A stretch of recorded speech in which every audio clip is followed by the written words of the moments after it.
7 साल के मुस्लिम बच्चे को जान से मारकर बोरी में भरा और इस पेड़ पर टंगा दिया।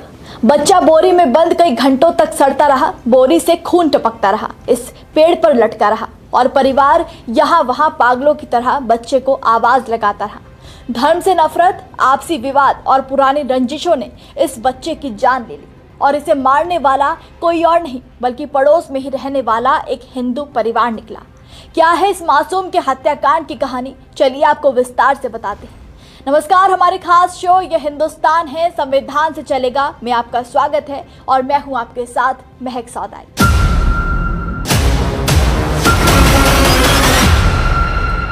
दिल दहला देने वाला ये मामला उत्तर प्रदेश के आजमगढ़ से सामने आया है, जहां सड़कों पर ये रोता बिलखता परिवार, सुध-बुध खो चुकी मां अपने बच्चे के लौट आने का इंतजार कर रही है। लेकिन इनका 7 साल का बेटा साहेब आलम धर्म की नफरत और रंजिशों की भेंट चढ़ गया। दरअसल आजमगढ़ के सिधारी में रामलीला मैदान के पास रहने वाले मुकर्रम हार्डवेयर की दुकान चलाते हैं। उनके 3 बच्चे हैं। 7 साल का बड़ा बेटा साहेब आलम फर्स्ट क्लास में पढ़ता था। एक दिन पहले बुधवार की शाम वो घर के बाहर ग्राउंड में खेल रहा था। उसके बाद घर नहीं आया। काफी देर हो जाने के बाद घर के लोग उसकी तलाश में निकल पड़े। रात को ही सिधारी थाने पर जाकर पुलिस को बताया।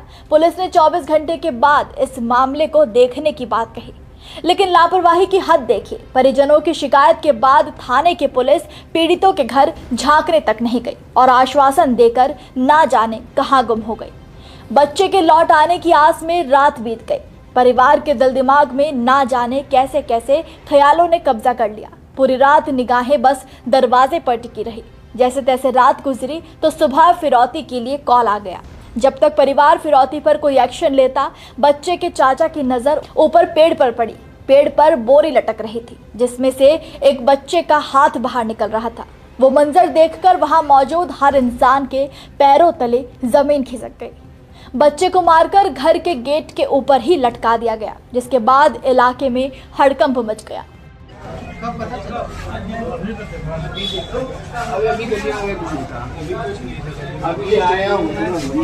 और बच्चे को देखकर परिवार सबसे पहले पुलिस पर ही बिफर पड़ा और रो रो कर बोलता रहा कि अगर पुलिस ने देर न की होती, अगर 24 घंटे का वक्त न दिया होता तो उनका बच्चा आज जिंदा होता। यानी साफ तौर पर पुलिस की लापरवाही का जीता जागता सबूत भी यहाँ सामने आ गया।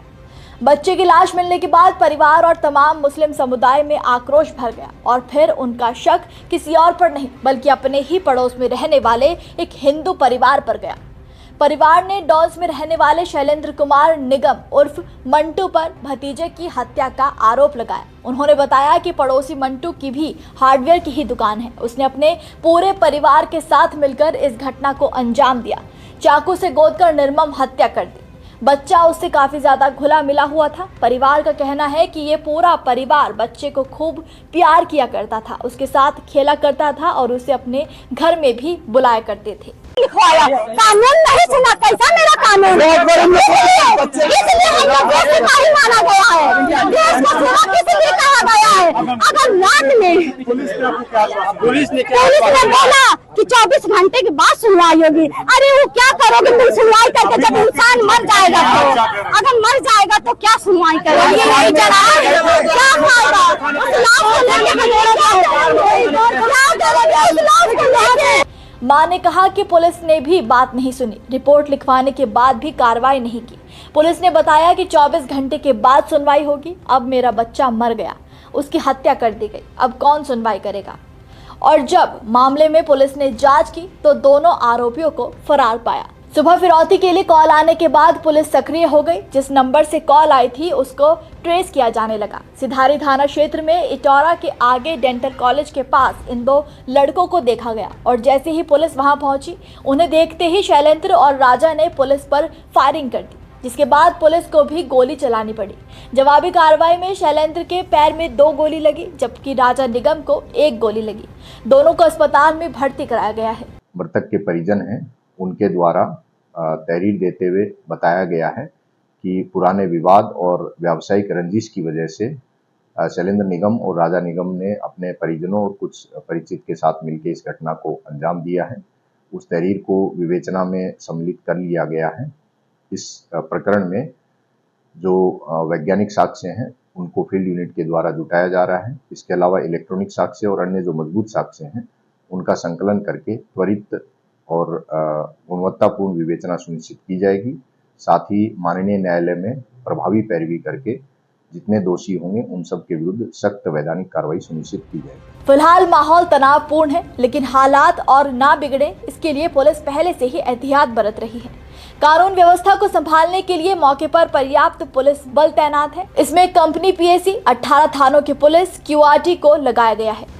आजमगढ़ से न्यूज़ 24 के संवाददाता शुभम सिंह ने जब परिजनों से बातचीत की तो उन्होंने बताया कि आरोपी की हार्डवेयर की दुकान है, दुकान नहीं चलती थी। ऐसे में आरोपी उनसे चिढ़ता था और काफी लंबे समय से दोनों परिवार में किसी न किसी बात को लेकर रंजिशें चल रही थी।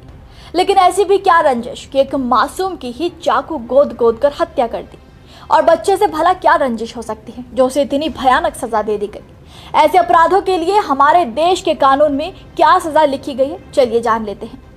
भारतीय न्याय संहिता की धारा 100 के तहत यदि कोई व्यक्ति किसी का मर्डर करता है या ऐसी चोट मारता है जिससे मृत्यु होना तय है तो ये हत्या का दोषी माना जाएगा। भारतीय न्याय संहिता की धारा 103 हत्या को परिभाषित करती है और इसके लिए दंड का प्रावधान करती है। ये धारा किसी व्यक्ति की हत्या के लिए मृत्युदंड या आजीवन कारावास और जुर्माने का प्रावधान करती है।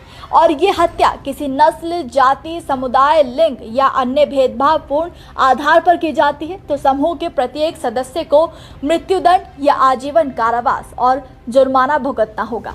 भारतीय न्याय संहिता की धारा 137 किसी का अपहरण करने से संबंधित है, जिसमें किसी भी व्यक्ति को उसकी सहमति के बिना भारत की सीमा से बाहर ले जाने या किसी बच्चे या मानसिक रूप से कमजोर व्यक्ति को उसके कानूनी अभिभावक की मर्जी के बिना दूर ले जाना शामिल है। इस अपराध के लिए दोषी पाए जाने वाले व्यक्ति को 7 साल तक का कारावास और जुर्माना हो सकता है। भारतीय न्याय संहिता की धारा 140 किसी व्यक्ति की हत्या, फिरौती, गंभीर नुकसान या गुप्त रूप से बंधक बनाने के इरादे से अपहरण करना शामिल है, जिसकी सजा हत्या के लिए 5 लाख रुपए तक का जुर्माना भी शामिल है, जिसमें परिणाम स्वरूप मृत्युदंड या आजीवन कारावास या फिर 10 साल तक की कठोर कैद हो सकती है। अब बच्चे का पूरा परिवार आरोपियों का घर गिराने की मांग पर अड़ा हुआ है और आरोपियों को सख्त सजा देने की मांग कर रहा है। लेकिन सवाल है कि क्या अब यूपी में लोगों के लिए किसी की हत्या करना बहुत आम बात हो गई है। जब जिसका मन करता है, थोड़ा सा भी विवाद होता है तो लोग जान तक लेने की हिम्मत कर जाते हैं।